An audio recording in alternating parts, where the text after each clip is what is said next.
guys, welcome to another week in our full song in Absynth tutorial. And I think this is gonna be last week, or there's 1 week left.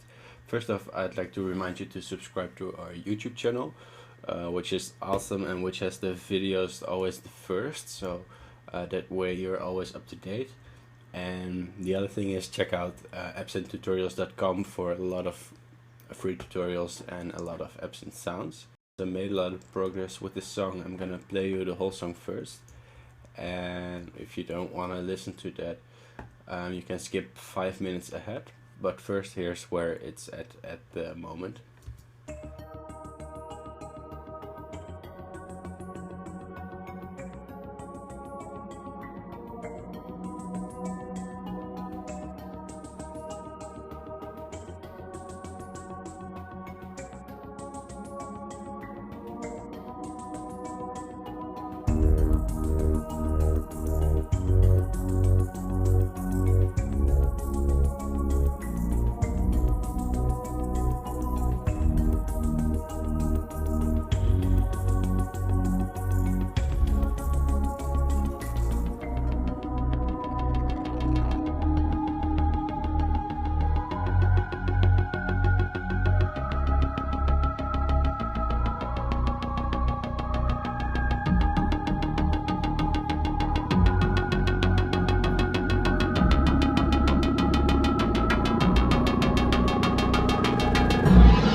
So yeah, that's that, and I'm pretty happy with it. I mean, it's not the best song in the world, but considering that it's all just made with Absynth and not really any effects besides the Absynth effects, I think it's pretty good. And in this video I want to show you more of the mixing process, because I want to explain the full well, everything about making a song like this, and we've talked about making the sound, so now I want to give you some ideas on arrangement and mixing. And I think this intro and all that stuff is pretty straightforward. We have our pads, all these blue sounds, pads and melodies and just ambient stuff. Then we have our drums, which are always orange and brown. So I've got some hi-hats here with an equalizer on it.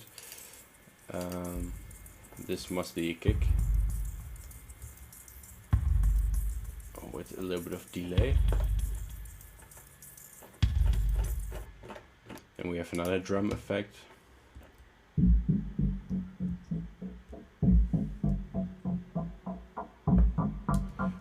Which is filtering up.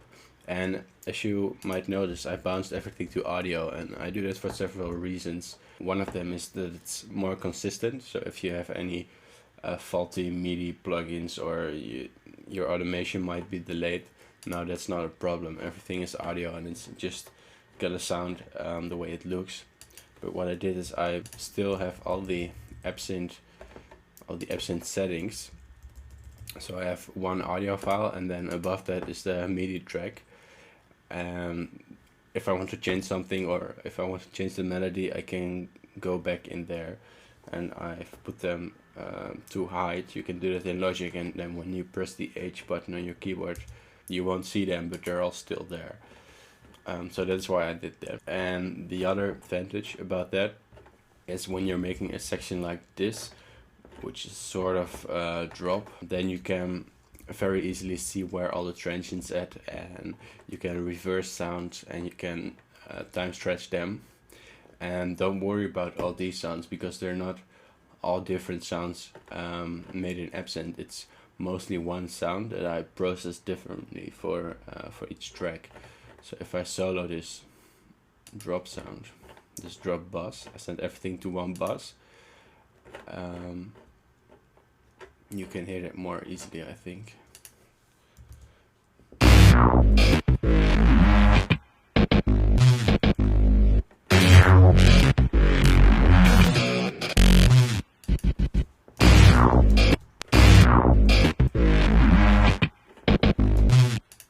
And this is just a lot of messing around, and sort of you have to think of it sort of as a puzzle where you're gonna fit everything nice together. So then we have this sound, and as soon as that stops, we immediately get this sound, and after that this, and then this. So everything is sort of avoiding each other and sort of talking with the other sounds. And you can without the drums, you can clearly hear the phrase. And this is a call and response setup, where this first part is gonna sort of think of it as asking a question, and you expect an answer, and that is the second part. I think you will be able to hear what I mean.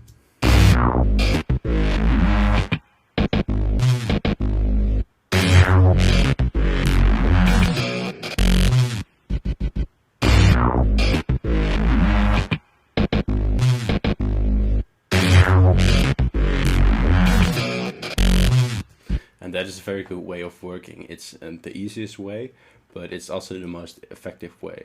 So if you're into this style, try that. And well, let's see this. I explained a release sound a few weeks back. It was a release bass made in Absynth, and all these little sounds are that release, but then processed differently. So this one, for example, it's the same bass, but then stretched out and tuned differently. And if I show you the file, this was just initially, it was just a quarter note, but I time stretched it to be almost 3 bars, and then this is what it sounds like.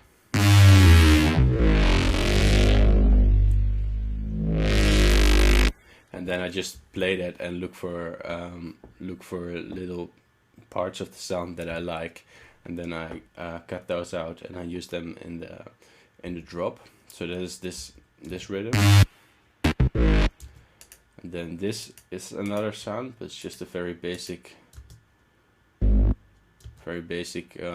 Absynth sound. And we have two here. It's also the same release bass, and that one is the same.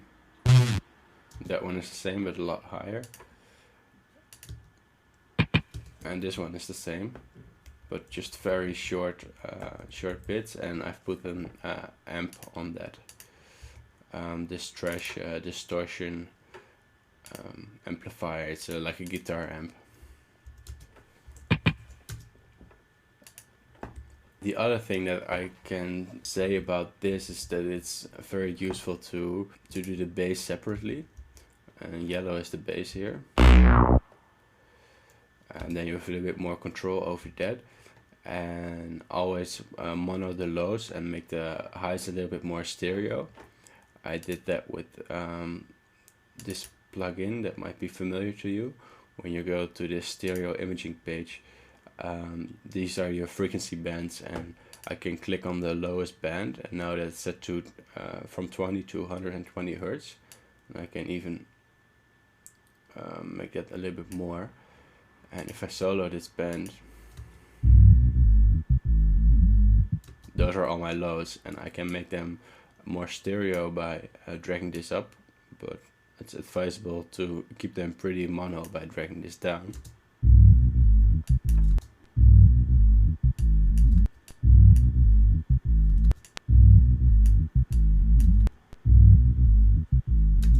Something like that.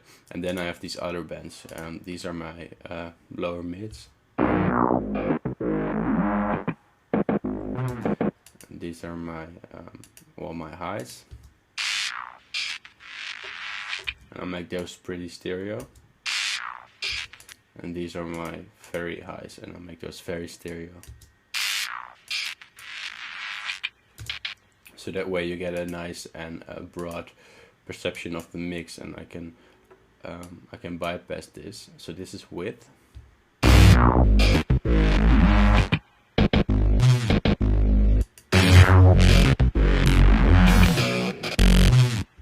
And that's without.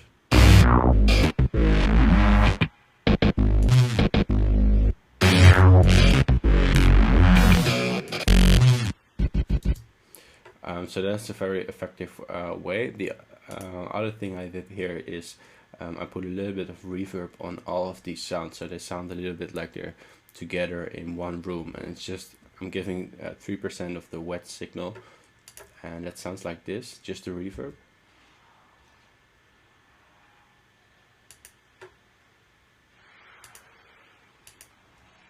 I can choose different types here, and what I did is I cut off the lows of the reverb, because otherwise it can get pretty muddy.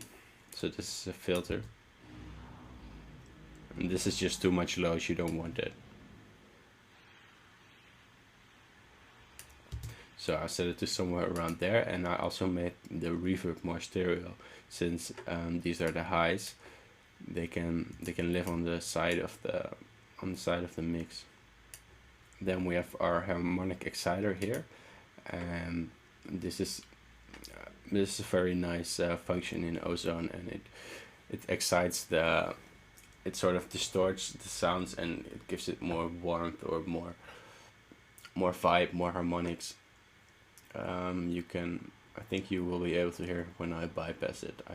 I use pretty extreme settings. Normally you would go for 1 or 2% maybe.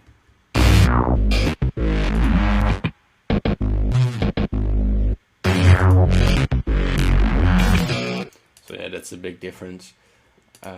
Makes it a lot fancier. And that is all the tips that I can give you about this kind of sound design. Just spend a lot of time on it. It's never really easy. It's always a puzzle, and you have to try different things, and try reversing some sounds and stretching some sounds, and just make sure you get the rhythm right. In most cases the melody is pretty easy. Maybe you use 2 or 3 different notes, and lately I've been trying to get way more melodic with this stuff, and that's a lot harder. So if you're just a beginner at that, just try to get the rhythm right, and maybe just use 1 or 2 notes for practice. Then we get to this middle section, which is our bridge.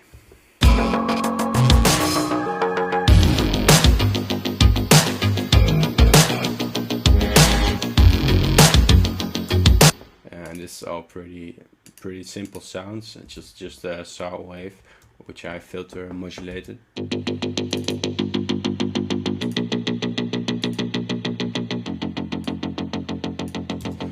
So that's just a filter on the master. Oh, patch. This one I modulated. It's very simple sound, but it does what it needs to do. Then I have hi-hats part, also made in Absynth.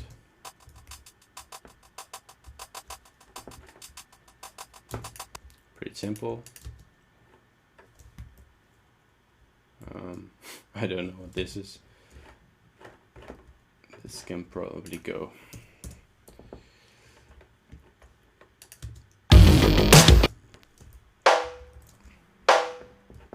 And then I have 2 different snare drums. In the loud section I put the snare drums together, so I hear them, both the snare drums at the same time.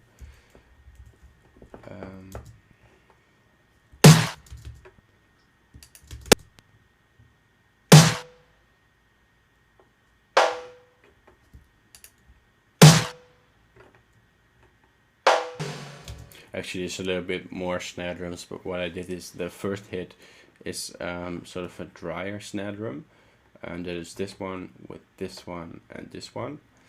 The second snare drum hit is the same snare but with more reverb, so you get sort of these altering snares.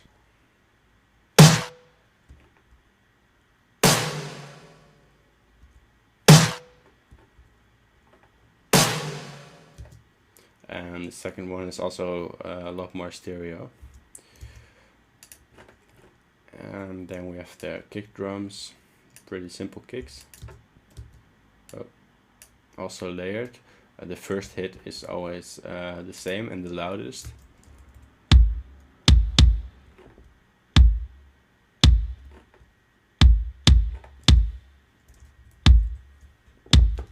Well, not per se the loudest, but it has some more bass.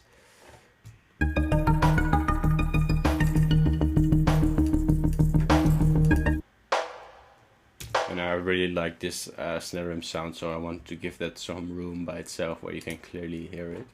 Then we have here our beautiful Absynth delays. I really like the Absynth delays. It sounds very clear and just sounds amazing. This is our intro melody again. And the same bass again. And the same hi-hats as in the intro. So don't worry about all these sounds. I mean, it looks like there's a lot going on, but it's mainly the same sounds copied and altered a little bit. I think it will probably be not more than 15 or 20 Absynth sounds, and then I've got a lot of tracks, so it's just I just changed little things over time, and I immediately put it on a different track, so it's easier for myself to see what's going on. This one, for example, this transitional bass.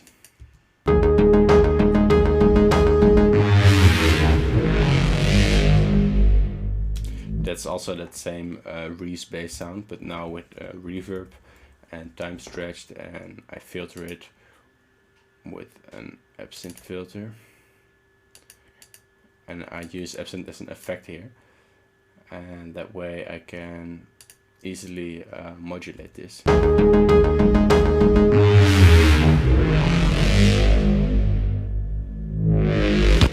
As far as the mixing process, I didn't go very fancy. I used that ozone that I showed you.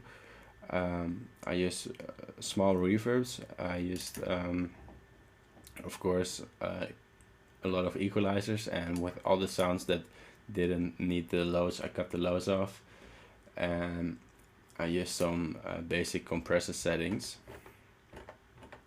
So that's I think that's pretty much it. Let's see. Oh, here's one sound. This one.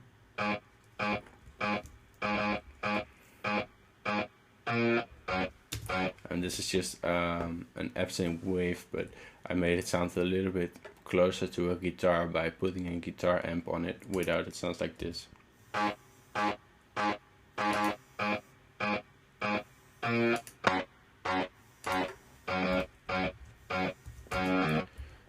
So guitar amps are always a good trick. And there's just one thing left for me to show you, and that is my master chain. I used an ADSR because all the sounds were pretty harsh, and it's still a little bit high, so I took out a lot of the highs, and here also. Then I used two different compressors, all doing barely anything, and here I used another instant of ozone again. You can see that we have a high noise floor here, and I limited it quite a bit. Used the stereo imaging. I also used the reverb again, and also cut off the lows again, and the exciter, and some very basic equalizer settings. And yeah, I think that's it. I'll try for next week to get all of these sounds in one pack, so you can download them and see what I did more closely in Absynth. Maybe you can try to rebuild this or build something better with the sounds, or make your new sounds. At least I hope this series sort of inspired you. It really inspired me, and I was surprised by the amount that you can do in Absynth, because I built all the drums, everything was just in Absynth, and at one point I had more than 80 instances of Absynth running when I was in the experimenting phase, and still my CPU was holding up quite nicely. So that's a big plus for Absynth. I think they really did a great job on designing the synth like that. It's very CPU efficient. And the other great thing that I started to use a lot was the macro controls that you can assign to almost anything inside Absynth. So yeah, I advise you to experiment with Absynth in a way like this. Also, if you really want to learn, because you kind of have to. If you make a full song in it, then you're gonna get some new ideas. Thanks for watching. Remember to subscribe to our YouTube channel and check out absynthutorials.com, and I'll see you next week.